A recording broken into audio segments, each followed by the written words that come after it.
बारामतीमध्ये पुन्हा एकदा विमान अपघात घडलाय।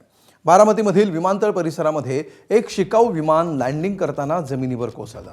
या दुर्घटनेमध्ये कोणतीही जीवितहानी झालेली नाही। दुपारी 12:35 आसपास ही घटना घडल्याची माहिती आहे। बारामती विमानतळ परिसरामध्ये वैमानिकांना प्रशिक्षण देणाऱ्या 2 संस्था कार्यान्वित आहेत। यापूर्वी देखील या शिकाऊ विमानांचे अपघात या परिसरात झालेले आहेत। आज पुन्हा एकदा विमानतळ परिसरामध्ये कॅम्पसमध्ये शिकाऊ विमानाचा हा अपघात झालाय। यापूर्वी देखील बारामती तालुक्यातील मोजुबावी परिसरामध्ये 13 मे 2026 ला शिकाऊ विमान कोसळलं होतं आणि त्यानंतर आता ऑगस्ट महिन्यामध्ये म्हणजेच 3 महिन्यांनी दुसरी दुर्घटना घडली आहे। आजच्या दुर्घटनेमध्ये हे शिकाऊ विमान कॅम्पसमध्येच धावपट्टीच्या बाजूला कोसळल्याची माहिती समोर येते आहे। सुदैवाने यामध्ये जीवितहानी झालेली नाही।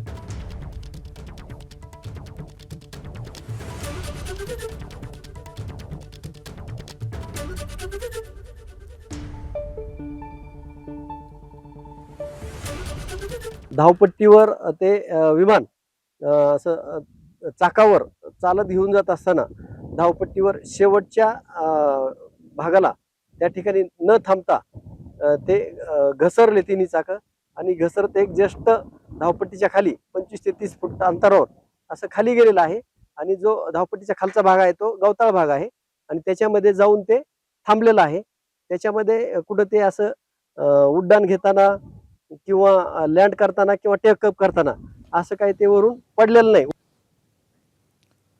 तर या बारामती विमान अपघातावर उपमुख्यमंत्री सुनेत्र पवारांनी काय प्रतिक्रिया दिली आपण बघूया। कारवार एव्हिएशन स्कूल आहे, त्याचं फक्त विमान खालीच होतं, वरती काय उडलेलं नव्हतं, पण ते वळण घेताना त्याचं एक चाक बाजूच्या एका साईडला ते अडकलं, एवढंच झालेलं आहे। बाकी काही विशेष नाही, मनुष्यहानी वगैरे काही झालेली नाहीये।